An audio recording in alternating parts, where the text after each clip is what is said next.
Sa nakaraan nating kwento tuluyan nang nagising si Jingjing sa ginawa ni uncle nito na papatulog sa kanya para hindi makaistorbo, at nakipag-away naman ito sa ating bida nung nalaman niya ang totoo.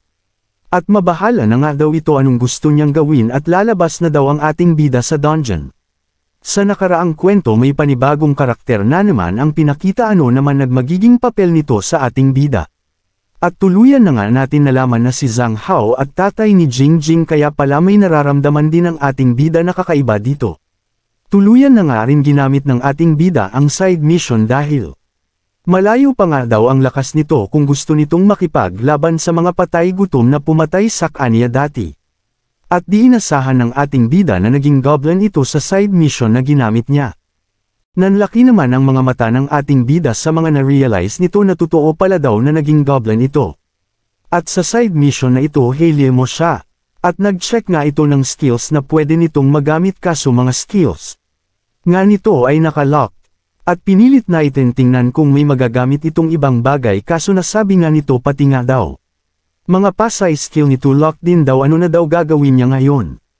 At sinubukan naman niyang malocate ang item na hahanapin nito at lumabas naman ang mapa saan nito makikita ito. Di pa nga natatapos ang ginagawa niya napalingon nga ito bigla dahil meron malakas na pagsabog ang nangyari sa likuran niya. Pagkatapos nga ng isang pagsabog nasundan pa nga ito ng isa pa. Tuluyan naman tumakbo na ng palayo ang ating bida dahil sobrang lakas na daw ng pagsabog at pati siya may dadami. Pag hindi ito umalis at mukhang nakita na nga rinedo ito. Pinakita naman ng isang hunter na gumagawa ng pagsabog na yun, at nasasabi nga nito na ang hirap daw mapatay ang goblin na hinahanap nito. Pinaghahanap ng anito at saan nga daw nagpunta ito ngayon. May naramdam nga itong kakaiba at yung ating bida na pala ito na sumulpot sa kanyang likuran. Laking gulat nga nito at nilingan nito agad ito. Kaso sa sobrang bilis ng ating bida din na nito nagawa pang makareaksyon ng maayos para makailag.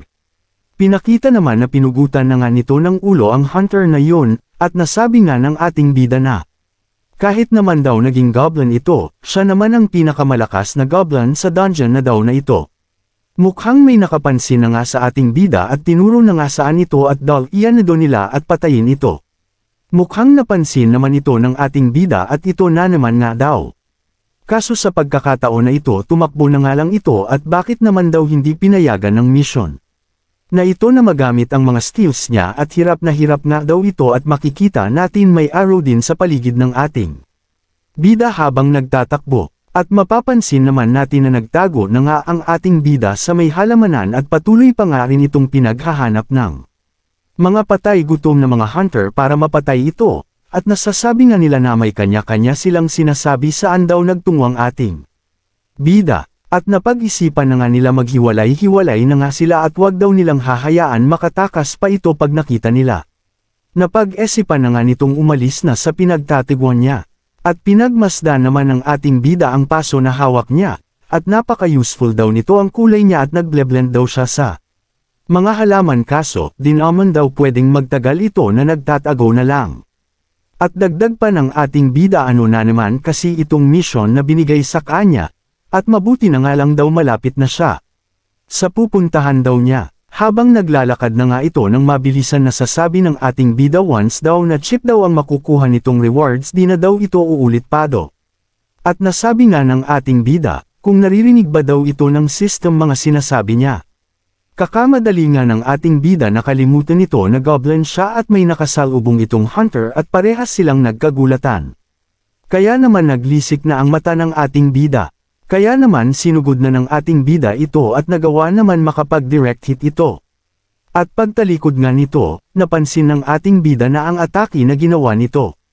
At napatingin nga ito sa kanyang kamao at nasabi nga ng ating bida na, sobrang lakas nga daw ng goblin na katauhan nito. Nasasabi pa ng ating bida kayang-kaya nitong makipag-sabayan basta mag-isa lang wag sabay-sabay. Nagtaka nga din ang ating bida habang nakatingin ito sa hunter na napatay nito. Na ang difficult daw ng dungeon na ito ay medyo mahirap daw ang sabi pero ngayon bakit ang hihina daw ng mga nakakalaban niya. At nasabi ng ating bida hindi daw nito gusto ang nararamdaman nito mukhang may mangyayari daw na hindi maganda ito kailangan daw nitong mag-ingat. Bigla naman may napansin ayong kakaibang aura at napalingon ang ating bida doon at mukhang di nga ito basta-basta. Nagsalita nga itong individual na ito na sasabi nga nito na sweetheart dito ko lang pala. Pinakita naman sino ang nagsasalita kung sino ito pala ay ang isang awak-kenner na ang Insect King, at habang naglalakad ito palapit sa ating bida na sasabi nga nito ay honey as experiment object hindi ka maaring umalis-alis at magpunta kung saan-saan. At nakamasid lang ang ating bida at nabibigla ito sa mga nakikita ng ating bida. Kaya naman nagdash na nga paalis ang ating bida at alam nito na wala itong magagawa sa isang awake-kenner.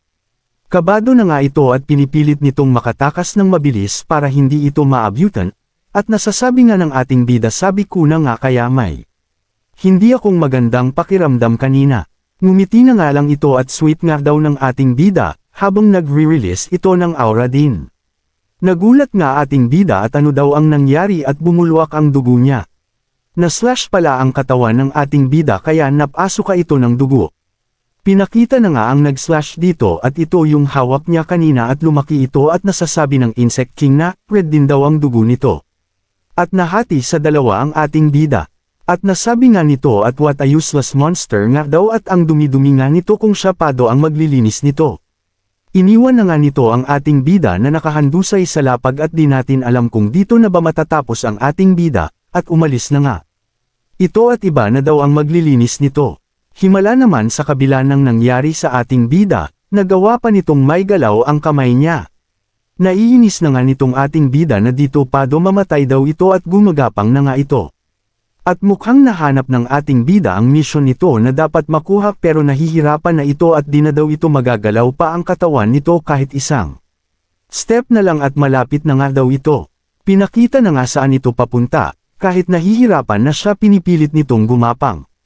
Pinakita na nga ng malapitan itong cube na ito at natagpuan na nga daw ng ating bida nito. Nakalapit na nga ng tuluyan ang ating bida, at nasasabi nga nito ito nga daw ang Chimera Core. Bigla naman nag-react ang Chimera Core sa paglapit ng ating bida dito. Napapansin na nga ng ating bida na unti-unit nalilipat ito sa kanya at may kakaibang nararamdaman ito sa katawan nito at nawawala daw ang sakit at tumigil na nagpagderyugo ng kanyang katawan. At pinakita na nga na tuluyan na nga nag-merge ang Chimera Core at ang ating bida.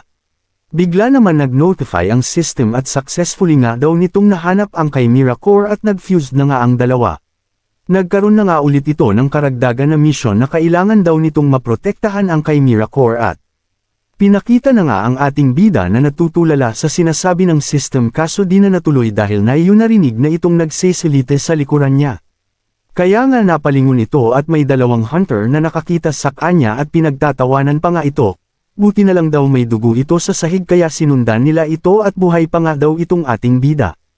At buti pa nga daw buhay pa ito para daw mapaglaruan muna daw nila ito bago patayin.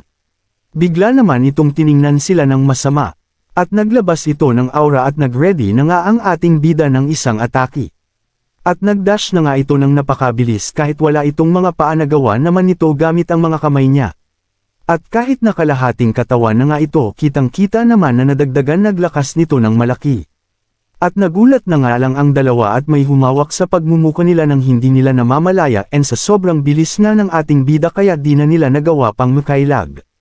Parang isang malambot lang na bagay ang ginawa nito sa mga ulo nito dahil walang kahirap-hirap nitong pinauntog sila at nawasak ito. Nakakuha naman ito ng panibago kakayahan na mag-merge ang mga anumang gustuhin nito at ginamit nga nito sa mga hunter na pinatay niya. At nasabi nga ng ating bida at nagtataka pa, na nagawa nitong mag-fuse daw sila ng mga hunters at yun daw ba ang kakayahan ng Chimera Core. At nasabi nga nito na kung nagagawa daw ito sa mga hunters pwede rin kaya daw sa mga halimaw. Kaya naman nagpunta na nga ang ating bida sa lugar kung saan ito unang nag-appear at nakikita nga nito ang mga halimaw na nasa tube. Nakita naman nito ang isang halimaw at gusto nga daw nitong matest ito at ito ang uunahin niya. Kaya naman dali-dali binasag ng ating bida ang tube. At bigla rin naman nag-alarm ang warning device doon. Natutuwa naman ang ating bida at sumakto na naman daw ang gusto nitong mangyari at nagme-merge na nga ulit silang dalawa nang nakita nitong halimaw. Nakita naman nito na ang monster daw na mag-fused sa kanya pati daw kakayahan at itsura nito ay may epekto sa kanya. At nakaisip na nga din ito ng panibagong plano at ang ganda daw ng ability na ito kapaki-pakinabang nga daw. Kaya naman nagbasag na ulit ito ng isa pang tube. Di lang isa pa sinundan pa nga ulit nito ng isa pa. At hinigop naman nito sabay-sabay ang mga halimaw na nagawa nitong masira ang mga lalagyan nila. Pinakita naman na ang laki ng mga pagbabago sa katawan ng ating bida at di pa nga tapos ang transformation nito. Unti-unti na nga pinapakita ang naging kinakalabasan ng itsura ng ating bida. Inuna na nga ang ngipin nito. Pinakita din nagkaroon ito ng sungay. At nagiba na din ang kamao nito. Pinakita na nga ang kabuuhan ng itsura ng ating bida at ang laki nga ng pinagbago nito di lang sa physical pati sa lakas nito. At sobrang natutuwa ito ang galing nga daw ng kay Miracore at nagagawa nito ang mga bagay na gusto ng ating bida, at nasabi pa nga ng ating bida na ang mission na ito matagal-tagal pa nga daw para matapos may oras pa daw ito para gumanti habang mapapnusan nga natin sobrang laki ng tinaas na lakas ng ating bida. Dahil nga sa alarm nagsidatingan na nga ang mga hunter at nabigla sila sa nakikita nila at napansin naman ng ating bida ang mga ito. Ano nga daw halimaw ang nasa harapan nila nag-isang hunter na kabado na nga. Sinagot naman ng ating bida at narinig pala nito ang mga sinabi nila monster. Hindi ako halimaw habang sinasabi nito na may nakakalokong ngiti.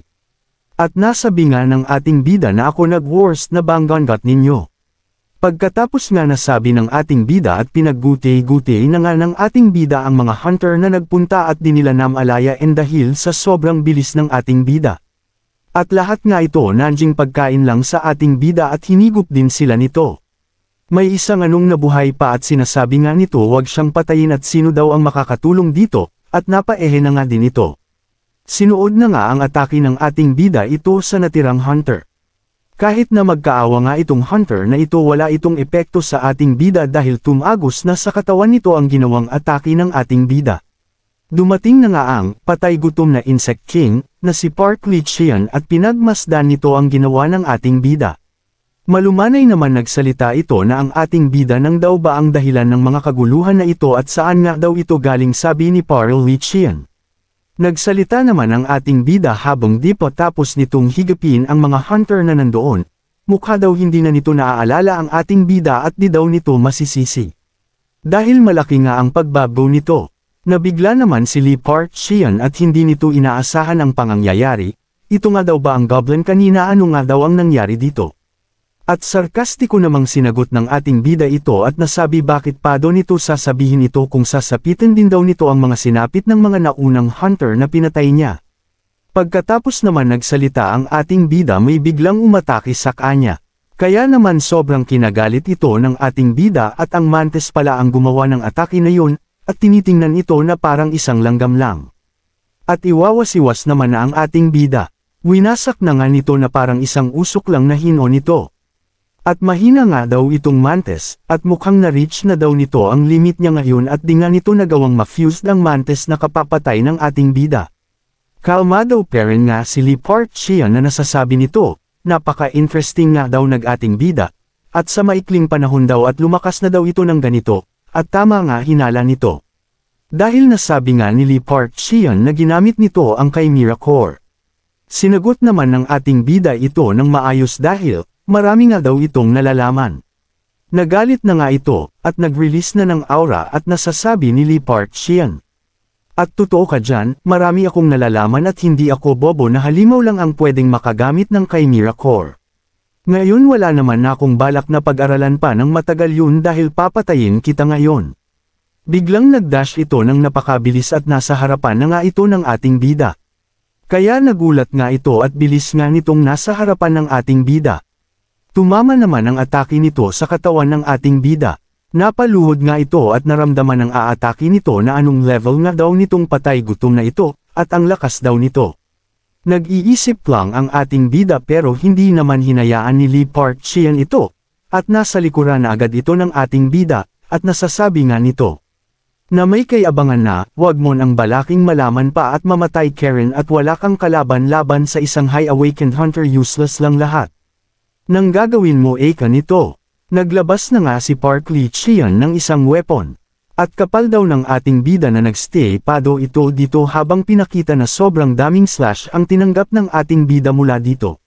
Buweset nga daw na isa pala daw itong Awakened Hunter at kaya pala ang isa pa do na mission kailangan makatagal ang ating bida ng 1 oras. At dagdag pa ng ating bida na ano daw gawin talaga nito di pa daw nito kakayanin matalo ito, habang pinapakita na dinidilaan pa ni Park Lee-cheon ang weapon nito. Pinakita naman ng ating bida na nagse-self-recovery nga ito habang naiinis ito sa kalaban niya at ilang minuto pa do para matapos ang mission niya. Habang nakaupo at nagse-self-recovery ang ating bida naglalakad naman si Lee Park Cheon papunta dito at galing na daw ng ating bida at may ability daw ito. Ngayon parang gusto daw nito pag-aralan ng ating bida at hindi muna ito patayin. Kaya nga naman nasabi pa nga ito ulit na, kailangan daw na pagputol-putulan nito ang katawan ng ating bida para mabilis itong mapag-aralan. At sobrang nainis na ang ating bida at nag-release ito ng makapal na usok. Sobrang kapal nga ng usok ang pinapalabas ng ating bida. Wala naman epekto ito kay Park Lee-cheon na nasasabi nito na, wow smoke ghost toad ability, at ito nagagawin mo na magtatago sa usok para atakihin ako nito sa ating bida. Pinakita naman ng ating bida na dinaman kalayuan ito kay Lee Park Cheon at nagsasalita peren itong patay gutom na ito, sa tingin mo anong gusto mo palabesan pero sige makikipaglaro ako sa'yo nito. At nasabi nga nito masyado daw itong nag-overthink, at nasabi nga nito sa isip niya paano daw nito kakalabanin ito ng maayos. Wala na nga daw itong dapat isipin pa daw paano nito kakalabanin ito kundi uubusin na lang daw nito ang oras sa mission at tumakas na lang daw. Kaya habang tumatakbo ito chinek nga nito kung ilang minuto na lang daw ang bubunuhin ito para matapos na ang mission ng ating bida. Nagulat naman ang ating bida at may isang liwang ang malapit na sa kanya ang napansin nito. Tuluyan ng natali ang ating bida at ano nga daw ito at hirap na hirap itong makawala dito. At iisip nga ng ating bida ano nga daw ang totoong klas nitong si Lee Park Cheon at kakaiba daw ang pinapamalas nito. At inasar na nga ni Lee Park Cheon ang ating bida na sa tingin daw nito saan ito pupamta at hindi naman lamang nito sinubukan daw makipaglaban sa kanya. Okay wala naman akong pake ano man gawin mo pero ngayon wala ka nang magagawa pa. Habang pinahaba nga nito ang mga kuko nito at mukhang ito ang gagamitin niya sa ating bida. Bigla na nga nito tinusok sa katawan ng ating bida itong kuko niya at naramdaman ng ating bida ang ginawa nito. Habang nakatarak nga itong mga kuko niya sa katawan ng ating bida, hahayaan daw nito ang lason ang magtrabaho dito at titingnan daw ni Lee Park Cheon gaano tatagal ang ating bida sa lason na nilagay nito. May balak naman ang ating bida dahil nasabi nga nito habang nakatarak ang kuko nito kahit na daw mamamatay ang ating bida isasama nga daw nito ito. Kaya pinagtataka naman ni Lee Park Cheon ito habang nakatingin ito sa ating bida na mukhang papasabugan ang sarili. Kaya naman nagkaroon ng malakas na pagsabog mukhang ginawa na naman ng ating bida na asakripisyo nito ang sarili niya mapatay din ito.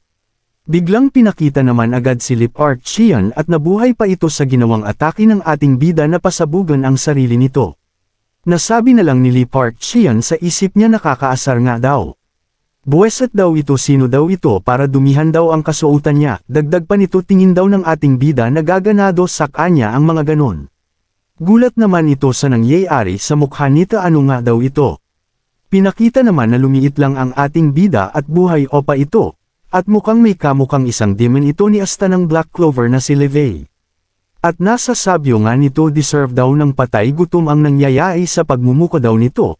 At dagdag pa ng ating bida na sakto nga lang daw ito at nadagdagan daw ang pagkapangit ng pagmumuko daw nito. At ano nga daw itong nangyayari. Kaya naman nag-all out na nga ito at kulang pa daw ang buhay ng ating bida sa ginawa nito sa mukha niya.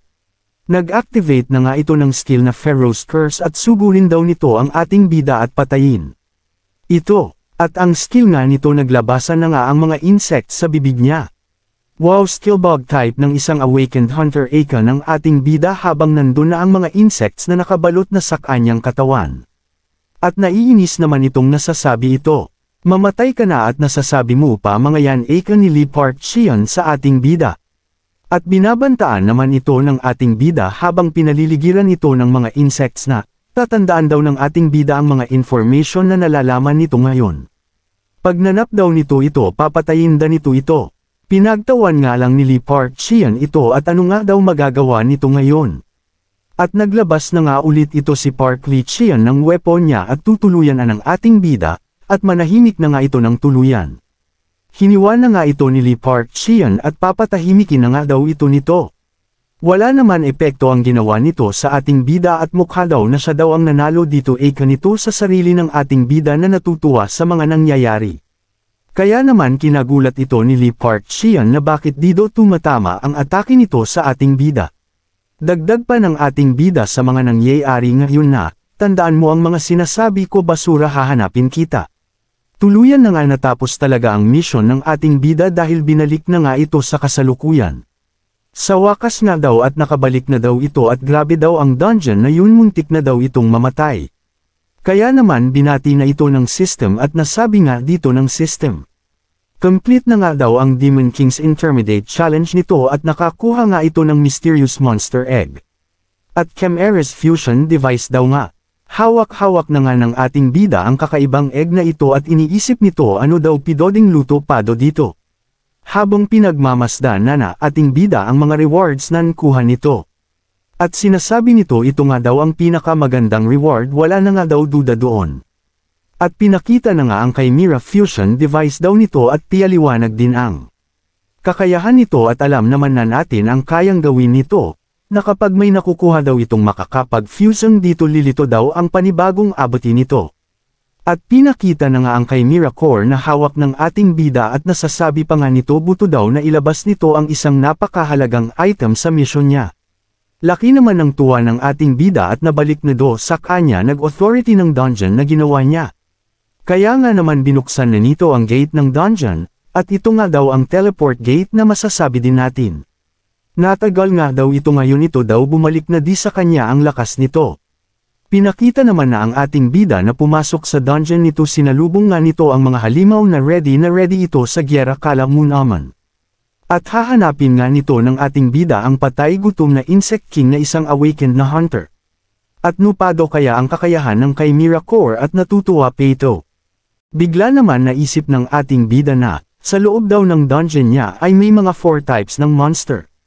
At pinapaliwanag naman ng ating bida ang mga bawat rank sa loob ng dungeon nito.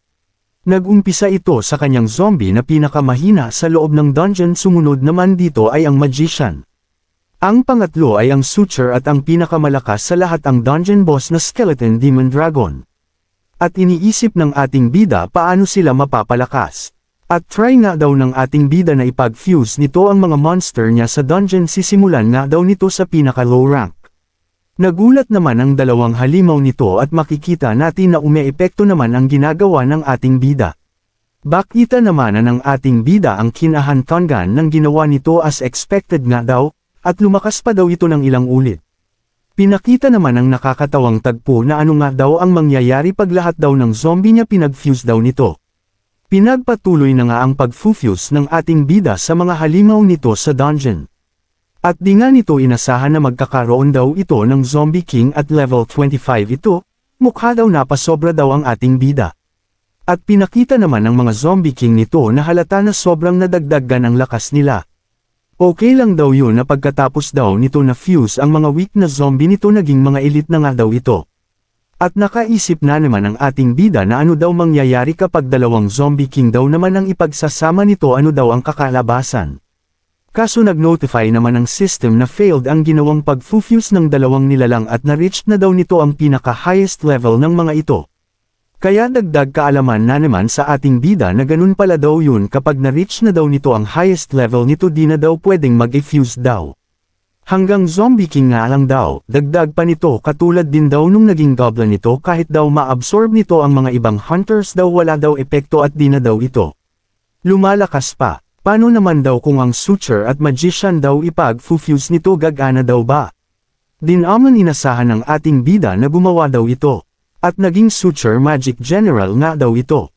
Tuwang-tuwa naman itong pinag-fuse ang gusto nitong i-fuse ng ating bida at naglaro na nga ito. At natutuwa na nga ito sa kinalabasan na naman ng pinaggagawa nito. Pinakita naman anong kinalabasan na naman ang pinaggagawa ng ating bida at sobrang laki na nga nito. At ito na ang nagawa nito, ang Chaos Evil Demon na level 40 at Race ay Demon. Napatingala na nga ang ating bida dahil may dumaan sa itaas nito, oo nga pala nasabi na lang ng ating bida. At dumaong naman ang Skeleton Dragon sa likuran nito na tila di ito nagpapatalo sa kakagawa nitong Chaos Evil Demon ng ating boda. At napalingon nga ang ating bida dito, ano nga daw ba ang mangyayari pag gagamitin daw nito ito sa pag-fuse din daw, at ito nga daw ang original boss ng dungeon nito. Nakita naman nito ang mga Zombie King na ito na lang daw ang pwedeng material sa pag-fuse nito sa Skeleton Dragon. At dinaman natapos ang pag-iisip ng ating bida dahil nag-notify sa kanya ang dungeon at may sumubok na mag-challenge dito. Napangiti naman ang ating bida at ang babait nga daw naman ng mga tao at matutulungan pa daw nito siya para makagawa pa ng idadagdag nito sa mga materials na naiisip ng ating bida na gawain sa mga ito. Pinakita naman ng mga hunters na nagsusubok na mag-challenge dito. Kinakabahan naman ng isang hunter at napatinong na nga ito sa kanyang kasama. At nasasabi nito, nakakapagtaka nga daw wala pa daw silang nakakasalubong na halimaw at di daw maganda ang kutob nito sa mga nangyayari daw. Dagdag pa nito na dapat daw marami na daw nga silang nakasalubong at ito na daw ang gitnang part ng dungeon at tinatawag pa daw ito na burial area. At nasabi naman nito na punong-puno ng tiwala sa sarili na wag nga daw mag-alala ito at na-raid na nga daw ito dati ni Longyan at may data na daw ito sa mga strategy na gagawin nito. At nasa control daw nila ang lahat. At ang una daw na ma-encounter nila ay mga low-level zombie daw dito. At may nakita naman itong anino, at tama daw ang data na nakuha nito at sugurin na nga daw nila ito at i-wipe out daw nila mga ito. Nasasabi naman nila na ito daw ang favorite part nila dito at free XP nga daw, habang pasood sila. Nabigla naman sila at sa nakikita daw nila ay tumilapon ang mga ito, ano daw nangyayari. Nasabi naman ng leader nila, ganyan ba kayo kahihin, ang mga low-level zombie lang mga yan. Sumakap naman ang isang hunter sa leader nito at sinabi, tama ba daw ang data nito at di daw mga low-level mga ito, alam ba daw nito ang mga pagdating sa mga level. Pinakita naman mga Zombie King at bakit daw may mga ganito dito at sa mga high-rank dungeon lang daw mga ito. Kaya natakot na may halong pagkabigla at nasasabi nito, tama naman daw ang data nito at ito daw mga sinusunod nila, bakit ano? Daw ba ang nangyayari sa dungeon na ito? Dagdag pa niya na accurate daw mga information na nakuha nito at kay Longyan daw nakuha ang data. Pinagbili ng guild nila sa iba pang mga hunters para mabilis ang magiging raid. At tumakbo naman na ang isang kasama nito at totoong di daw tama ang nangyayari, di daw ito magbabuwis ng buhay sa kanila kaya aalis na nga daw ito. At di naman nito namalayan na may malakas na apoy ang sumugod dito. At napasigaw na nga ang leader nila at wag daw ito tumakbo dahil ang skeleton magician at aatakihin daw ito. Wag daw magpanik ang lahat eka nito at ang malaking halimaw lang daw dito bukod sa boss dungeon ay ang suture monster daw. At alam daw nila ang weakness nito, basta gawin daw nila ang formation nila at madali lang daw nito na mapapatay nila. Nagpakita na nga ang Chaos Evil Demon sa kanila at nabigla ang lahat, mali na naman daw ang data na alam nito. Nanlumo naman sila at bakit may boss ng high dungeon ang nandito daw. At nasabi tuloy ng leader nila na mami gusto ko ng amwe na mangyak-yak pa ito. Pinakita na nga nandun na nga ang ating bida sa eksena at wala talagang nagawa sila sa mga halimaw sa dungeon. At nasabi na nga ng ating bida simulan na daw nila, let's fuse na nga daw. Kaya sinimulan na ng ating bida ang binabalak nito na gawing mga material ang mga hunters para i-fuse sila sa Dragon Bone Dragon. At nakaabang lang naman ang ating bida at pinagmamasdan ang nangyayari at alam naman nito na magiging successful ang mangyayari fusion. Excited naman ang ating bida, ano naman kaya daw ang magiging kakalabasan ng ginawa niyang pag-fuse sa kanila. Namamangha naman ang ating bida sa mga nasasaksihan nito sa kanyang harapan, at di na ito makapakaling makita anong ang makikita niya dito. May mapapansin tayong naghulmang human ang naging pag-fufusayon. Tuluyan na ngang pinakita ang pag-fuse at successful itong nakabuo ng isang babaeng halimaw na may sungay at buntot at isang pakpak. Bigla naman itong nagsalita na ano nga daw maipaglilingkod nito sa ating bida, may papagawa na ba daw ang ating bida sa kanya. At pinakilala naman kung sino ito, wala pang ang itong pangalan pero nasa level 60 na ito, ang race niya ay dragon. Nabigla naman ang ating bida sa mga nasasaksihan nito at female dragon nga daw nakikita nito at dinaman ito pwedeng magkamali sa nasasaksihan niya. At dagdag pa ng ating bida, kahit nag-evolve na ito sa high-level monster, nagkaroon pa ito daw ng sariling pag-iisip. Sa pagbitaw ng ating bida ng mga salitang yun tinitigan naman ito ng panibagong monster ng ating bida. Lumapit na nga ito sa ating bida at nagsalita na sabi nga nito pangalanan na daw ito ng ating bida. Kaya naman napaisip agad ang ating bida kung ano daw ang pwedeng pangalan nito. Nakaisip naman ang ating bida ng pangalan at exaggerated pa nitong sinabi na Mighty Invincible Heavenly Demon Dragon. Yan daw pangalan niya at mukha naman daw pang malakas ang pangalan daw na yan at dagdag pa ng ating bida para dagdag takot sa mga human nga daw. Natawa naman ang dragon at nasabi nga nito habang tumatawa okay lang daw ganyang pangalan as long daw na gusto yan ng master niya. Ganun ba napapangiti naman ang ating bida na di maipaliwanag ang kahihiyan pala ng nasabi niya kaya naman daw sobrang haba daw ang binigay nitong pangalan sa kanya kaya naman Demon Dragon na lang daw ang itatawag niya dito. At inulit naman nito ang sinabi nito kanina sa ating bida kung may ipapagawa na daw ba ito. At this time ang boses nito may kasamang sexy voice na inaakit ang ating bida na kahit ano dwa ipag-utos ng ating bida okay lang daw. Kahit ano nga daw kahit pa nga daw hanggang magsawa daw ang katawan nito di daw titigil siya, nasasabi nga din ito ng Demon Dragon habang hinahawakan niya ang dibdib niya. Nanlamig naman ang pakiramdam ng ating bida, ano nga daw ito? Napaka-weird nga daw at bakit ganito daw naging personality nito mukha daw may na-fuse itong may ganitong pag-iisip daw mula sa hunters. Seryoso naman ang ating bida ngayon na subukan ang kakayahan nito. Nasabi nga ng ating bida maglaban daw sila gusto nitong matest ang lakas ng Dragon Demon. Bigla naman sumagot itong Demon Dragon na maglalaban tayo master sa kama, huwag kang mag-alala kahit anong tools gamitin mo kayang-kaya ko yang ma-handle, nasabi nga nito ang ating bida na dinedeserve niya eto. Naasar naman ang ating bida at magseryoso naman daw ito di daw ang gusto niyang mangyari.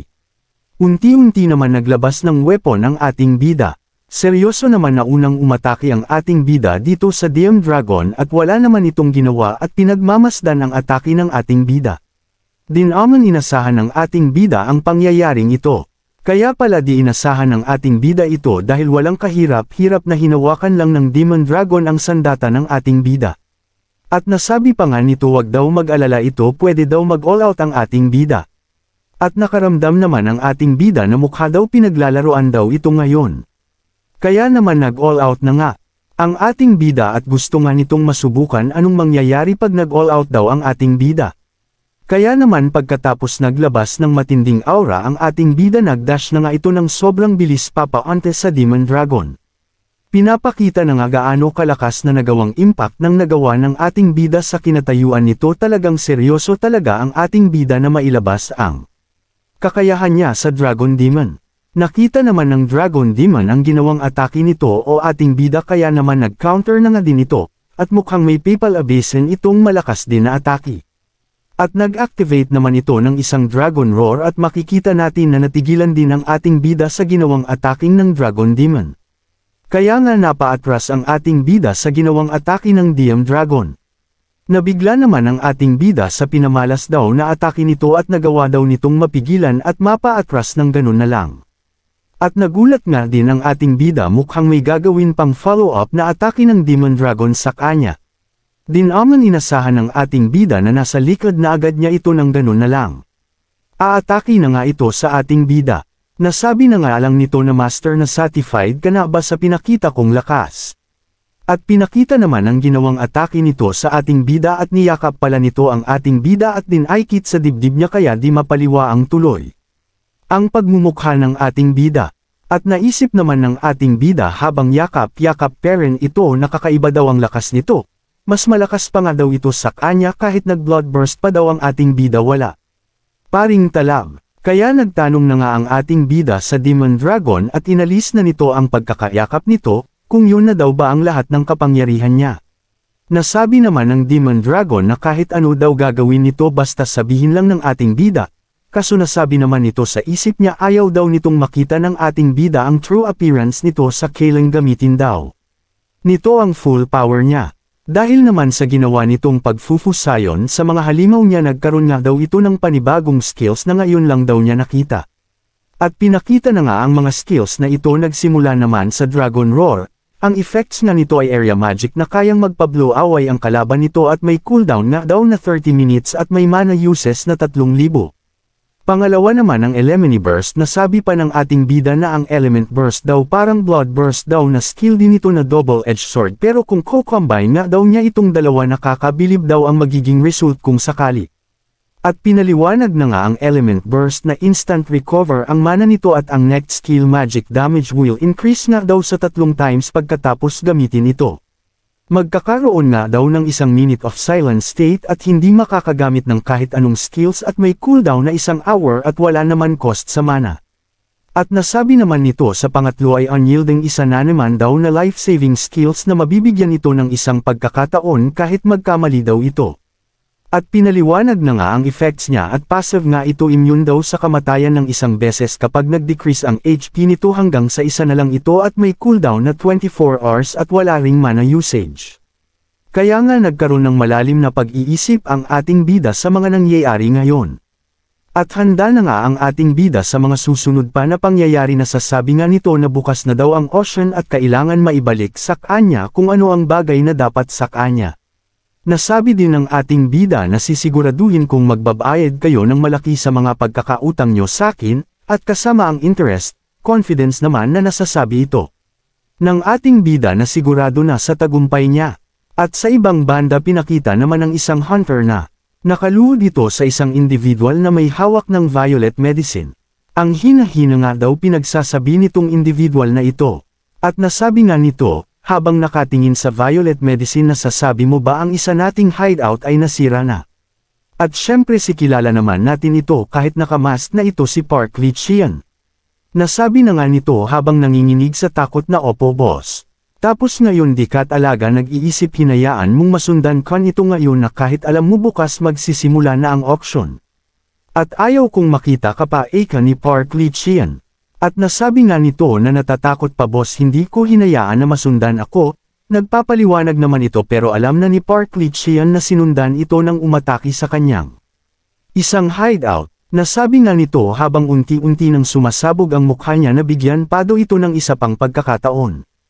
Kahit anong ang pagmamakaawa nito walang epekto kay Park Lee-cheon. At syempre ginamitan niya ito ng kanyang mga pet na insect at sabog nga ang ulo nito. Ito na nga sinasabi ng Insect King. Palapit na nga ang individual na Sumire sa isang hideout nila ito ayon ang sinasabi ng Insect King na nasundan ito.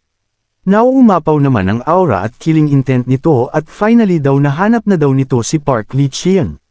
Nasabi naman ng Insect King na kilala kita, paano nabuhay ka pa sa ginawa ko sa'yo eka nito, at dagdag pa nito. Tutal na buhay ka, talagang nagtago ka para magpalakas pero wala rin naman magbabago pa. At galit na nga itong nagsisigaw at pinaalala pa nito na huwag kang mayabang na tinalo lang ng hamak na goblin. Tapos magmamataas ka ngayon. Wala naman epekto sa Insect King ang mga pinagsasabi nito at nakalapit na nga ng tuluyan ito at nasabi nito na ibigay na daw nito si Xiaoye. At hindi na daw nito papahirapan pa ng matagal at papatayin daw nito ng maayos itong si Park Lee-cheon. Abangan tuluyan na bang mababawi ng ating bida ang kanyang espada sa daratiang na auction. At handang-handa na nga ang ating bida dahil maghanda na nga daw ang mga ito para kung hindi daw nila ibigay ang gusto ng ating bida alam na nila ang kakahantungan nila. At aabangan na nga natin din ang labanan ng dalawang malakas na individual at masusubukan na naman ang Insect King dito, at naging alanganin pa ito at may isang individual na nangialam sa laban nila. At mukhang gumawa na nga ng move ang ating bida, gagawin na nito ang pinaplano nito. Kaya naman sakaling gusto mo pa malaman ang mga kasunod na mangyayari maaari ka namang mag-like or mag-comments. At palambing ng subscribe dapat naka-bell all para updated ka lag sa mga darating nating uploads. Muli salamat sa suportang tunay.